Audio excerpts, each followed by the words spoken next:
the fires had a huge impact on communities in lots of different ways. We saw the intense, fear, the perceptions of risk changing, but we also saw communities come together and really galvanize and rally together. So there's that full range of things from, seeing, grief, seeing galvanized into action, seeing opportunities, seeing challenge. What are some of those sort of, multiple things that you've discovered through the research, and also the things across generations or across different types of community groups, and the diversity and the cultural diversity that we have in Australia? What are some of the insights that came out, and also particularly as to how we think about risk into the future, and whether the community's attitudes have changed about how we think about the future? Yeah, thanks, Heather. I might start on that one. One of the defining features of community is a sense of place. And I think the severity of these fires and their impacts subverted that sense of place for many people and many communities. And there was, what followed from that was an extraordinary sense of grief of, we're lost, what's happened to our world. And that was almost as inspiring as the fires themselves, that proved that so many people in our country do love nature, do value it really highly. And I think that these fires actually were important to recognise that we do need nature. It's really an important part of our lives, not only at the local scale, but at the national scale, and indeed globally as well. There's such a response globally to these fires themselves. And I think not only it forced us to recognise that we do really value nature, but also the fires forced us to confront the future. What sort of legacy, natural legacy, are we going to bequeath to our children and their descendants as well? And we can it forced us, I think, to recognise that our generation has the responsibility to either subvert that legacy, tarnish it irretrievably, or to nurture it. So we have a choice that these fires have forced us to make. And I think the community response was very much that we are willing to, as a community and as a society, to actually recognise that we should be really nurturing that legacy and not passing on to our future generations a much blighted world.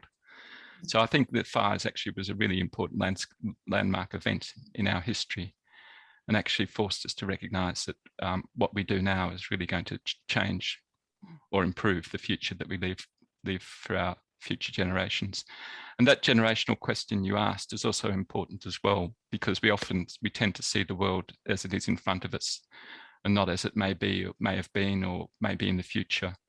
And that's a sort of shifting baseline phenomenon. And it's really important that we have people across all generations involved in this response to these fires and what we want for the future, what we want our landscapes to look like into the future. Because the older people, the older generations know what it used to be like. And we've lost much of that sense of, I guess, understanding where we've come from and how our natural environments may change over time. And change is really important in many of these landscapes in history and timing. So, for example, many of the forests take 100 years or more, the trees, before they can form hollows and before those hollow-dependent species come back into the landscape. We need that sense of sort of decadal or century scale planning and objective setting into our landscapes. Otherwise, we'll lose much that is most valuable and much of that old growth forest. Yeah.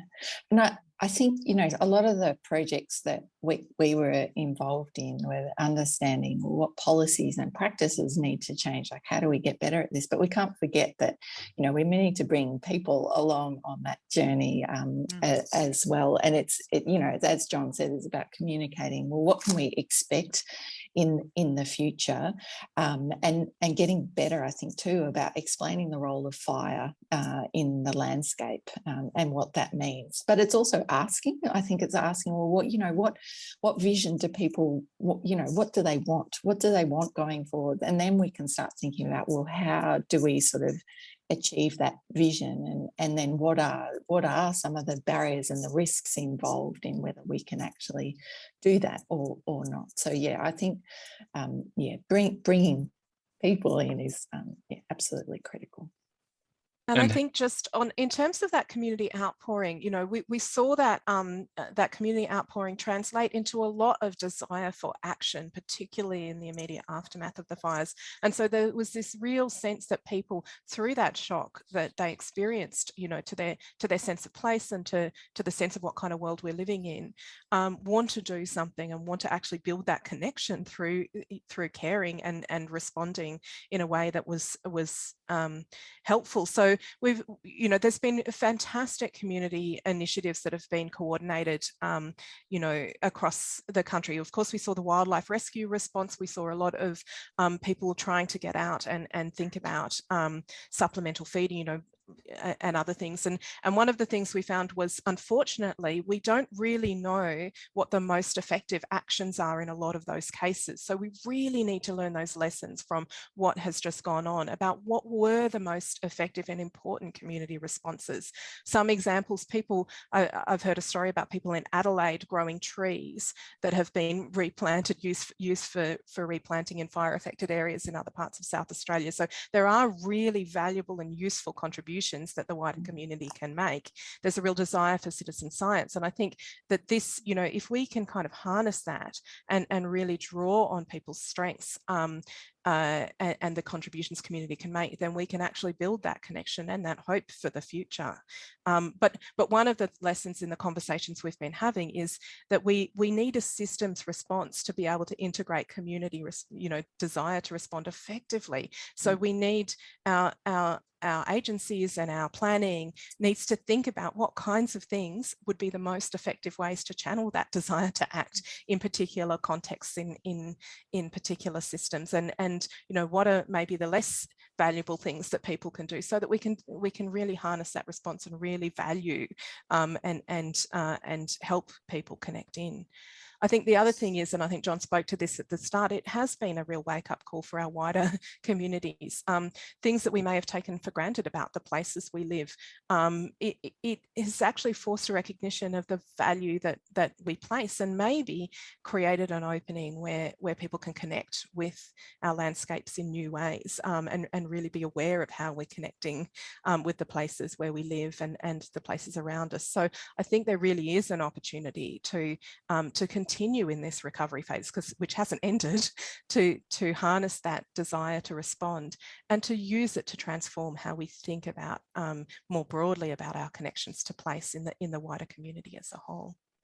And if I can just follow up those comments just very briefly, one is that there was indeed in many communities a sense of fear of the landscape as being a menace to us under fire, but we do have to counterpoint that with the recognition that the natural landscape just nurture us. They are part of us. We are part of them, and we cannot fear them, or we cannot sort of try to diminish the menace that they, or overemphasize the menace that they make to us. And the other is that grief is a natural and understandable and appropriate response to these fires.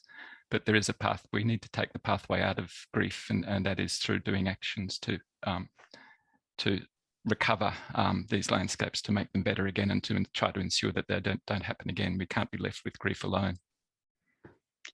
Thank you, John. I think that's a great way to end that conversation. And you know, the picture behind me and the one behind, you know, Rachel, of those sort of green shoots of hope, I think it's important as we grieve, is to come out of that and actually, you know, have that hope through the actions that we take. So thank you for that conversation.